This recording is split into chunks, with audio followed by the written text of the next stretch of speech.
வணக்கம். நீங்கள் இணைந்திருப்பது உதயன் டிஜிட்டல் வலையொலியின் பிரதான செய்திகளுடன். செய்தி தொகுப்பு உதயன் டிஜிட்டல் செய்தி பிரிவு. செய்திகளுடன் இணைந்திருக்கும் நான் லிஷா தரணீஸ்வரன். யாழ்ப்பாணம் போலீஸ் பிரிவுக்குட்பட்ட மருதடி ஒழுங்கையில் அமைந்துள்ள இந்திய துணை தூதுவர் அலுவலகத்திற்கு அருகாமையில் உள்ள வீடொன்றில் இருந்து குடும்பஸ்தர் ஒருவரின் சடலம் மீட்கப்பட்டுள்ளது. குறித்த நபர் யாழ் பெருமாள் ஆலயத்தில் கணக்காளராக பணிபுரிந்து வரும் நிலையில் கடந்த 3 மாத காலமாக தனிமையில் வசித்து வந்துள்ளார். 41 வயதான 2 பிள்ளைகளின் தந்தையே இவ்வாறு இன்று காலை சடலமாக மீட்கப்பட்டார். இது தொடர்பில் யாழ்ப்பாணம் போலீசார் மேலதிக விசாரணைகளை மேற்கொண்டு வருவதோடு சடலம் உடற்கூற்று பரிசோதனைகளுக்காக யாழ் போதனா மருத்துவமனையில் வைக்கப்பட்டுள்ளது. மனித சிதிலங்கள் மீட்கப்பட்டுள்ள அரியாலை செம்மணி புதைக்குழியில் போலீசார் மற்றும் சம்பந்தப்பட்ட மயானத்தின் அபிவிருத்தி சங்கத்தின் உறுப்பினர்கள் இணைந்த கூட்டு பாதுகாப்பு நடவடிக்கைகளை மேற்கொள்ள தீர்மானிக்கப்பட்டுள்ளது என சட்டத்தரணியும் தமிழ் தேசிய மக்கள் முன்னணியின் ஊடக பேச்சாளருமான காசுகாஸ் தெரிவித்துள்ளார். இந்த மனித புதைக்குழி தொடர்பான கலந்தாய்வு யாழ்ப்பாணம் மாவட்ட நீதிவான் நீதிமன்ற நீதிபதியின் தலைமையில் நேற்று மாலை நடைபெற்றது. இந்த கலந்தாய்வில் முறைப்பாட்டாளர் சார்பில் சிரேஷ்ட சட்டத்தரணி கனகரத்னம் சுகாசும் ஆக்கப்பட்டோரது சங்கத்தின் சார்பில் சட்டத்தரணி தற்பரனும் முன்னிலையாகியிருந்தனர். இதன்போது 80 தொகுதிகள் மீட்கப்பட்ட பகுதிக்கு போலீஸ் பாதுகாப்பும் அதற்கு மேலதிகமாக சம்பந்தப்பட்ட மயானத்தின் அபிவிருத்தி சங்கத்தின் உறுப்பினர்களை கொண்ட குழுவின் பாதுகாப்பு வழங்கப்பட வேண்டும் என்ற கோரிக்கை முன்வைக்கப்பட்டுள்ளது. இந்த கோரிக்கை நீதிவானால் ஏற்கப்பட்டதுடன் சிந்துபாத்தி இந்து மயானத்தின் அபிவிருத்தி சங்கத்தின் 5 உறுப்பினர்களின் பெயர் விவரங்களை வழங்குமாறு நீதிமன்றம் உத்தரவிட்டுள்ளது.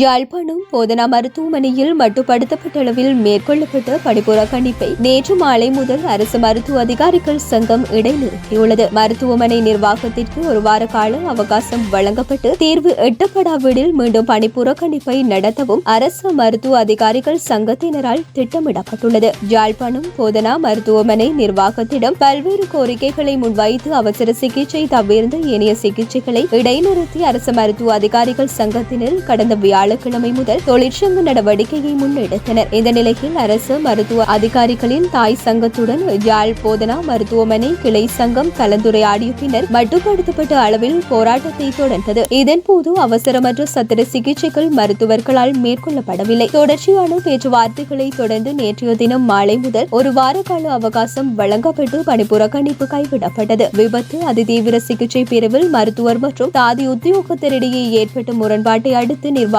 நடவடிக்கை எடுக்கவில்லை என்று குற்றம் சாட்டி மருத்துவர்களால் பணிப்புறக்கணிப்பு மேற்கொள்ளப்பட்டது. பணிப்புறக்கணிப்பு காலத்தில் ரத்து செய்யப்பட்டவர்களுக்கான சத்திர சிகிச்சைகள் விரைவாக மேற்கொள்ள நடவடிக்கை எடுக்கப்பட்டுள்ளதாக அரசு மருத்துவ அதிகாரிகள் சங்கத்தினர் தெரிவித்தனர். பாதாளம் உலக கும்பல் உறுப்பினர் கனேமுள்ள சஞ்சீவுவின் கொலை தொடர்பாக கைது செய்யப்பட்ட துப்பாக்கிதாரி கடந்த ஆண்டு டிசம்பரில் கந்தானையில் நடந்த துப்பாக்கி சூட்டில் ஈடுபட்ட துப்பாக்கிதாரி என அடையாளம் காணப்பட்டுள்ளார். 2024 டிசம்பர் 13ஆம் திகதியன்று கந்தானையில் உள்ள ஒரு வீட்டில் சமிந்து தில்சான் பியூமாங்க கந்தனாராட்சி துப்பாக்கி சூடு நடத்திவிட்டு அப்பகுதியை விட்டு தப்பி சென்றதாக போலீசார் தெரிவித்தனர். விசாரணைகளில் வெளிநாட்டில் வசிக்கும் ஒரு ஒழுங்கமைக்கப்பட்ட குற்றவாளியின் வழிகாட்டலின் கீழ் இந்த துப்பாக்கி சூடு நடத்தப்பட்ட தெரிய வந்துள்ளது. கொழும்பு குற்றப்பிரிவு சந்தேக நபரை 90 நாள் தடுப்பு காவல் உத்தரவின் கீழ் விசாரித்த பின்னர் இந்த தகவல் வெளிச்சத்துக்கு வந்தது. இதேவேளை 27 வயதான குறித்த சந்தேக நபர் பிப்ரவரி மாதம் கொழும்பு நீதிமன்றத்திற்குள் இருந்தபோது ஒரு வழக்கறிஞராக மாறு வேடமிட்டு கனேமுள்ள சஞ்சீவ மீது துப்பாக்கி சூடு நடத்தியிருந்தமை குறிப்பிடத்தக்கது.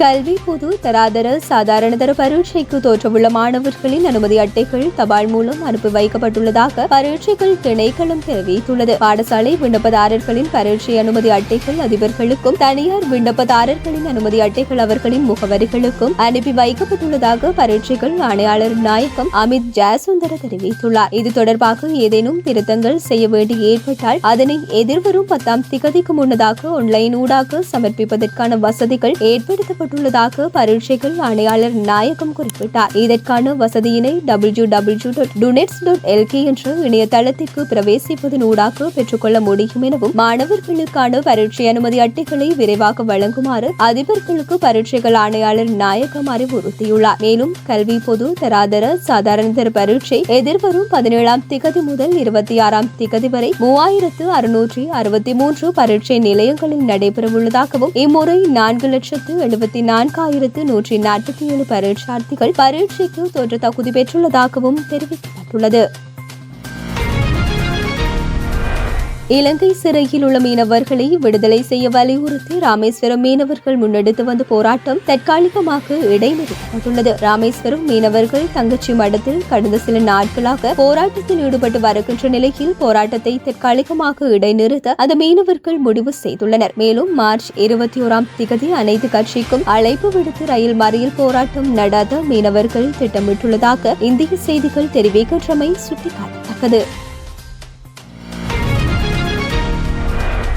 ஜப்பானின் கடலோர நகரமான ஒபனாடோவில் கடந்த வாரம் பயங்கர காட்டுத்தீ ஏற்பட்ட நிலையில் காட்டுத்தீ அருகில் உள்ள நகரங்களுக்கும் வேகமாக பரவி வருவதுடன் சுமார் 100 வீடுகள் காட்டுத்தீயில் சேதமடைந்துள்ளன. இதில் பல லட்சம் பொருட்கள் எரிந்து நாசமாகியுள்ளதாகவும் கூறப்படுகின்றது. மேலும் 5000 ஏக்கர் வனப்பகுதி எரிந்து நாசமாகியும் இதனால் குறிப்பிட்ட பகுதி முழுவதும் கரும்புகை மண்டலமாக காட்சி அளிக்கின்ற நிலையில் அங்கு வசிக்கும் மக்கள் பாதுகாப்பான இடங்களுக்கு வெளியேறுமாறு அறிவுறுத்தப்பட்டுள்ளனர். அதன்படி 1200 பேர் அங்கிருந்து வெளியேறியதை அடுத்து ஹெலிகாப்டர்கள் மூலம் தீயணைப்பு வீரர்கள் தீயை அணைக்கும் பணியில் ஈடுபட்டு வருகின்றனர்.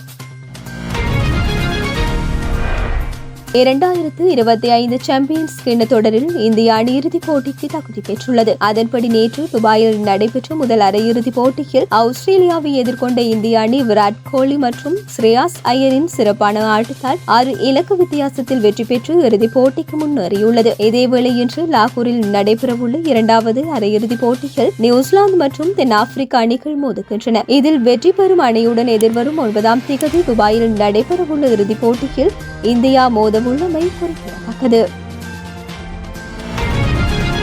இத்துடன் உதயன் டிஜிட்டல் வலையொலியின் பிரதான செய்திகள் நிறைவடைகின்றன. தொடர்ந்தும் செய்திகளை உடனுக்குடன் அறிந்து கொள்ள எமது உதயன் டிஜிட்டல் வலையொலி பக்கத்துடன் இணைந்திருங்கள். வணக்கம்.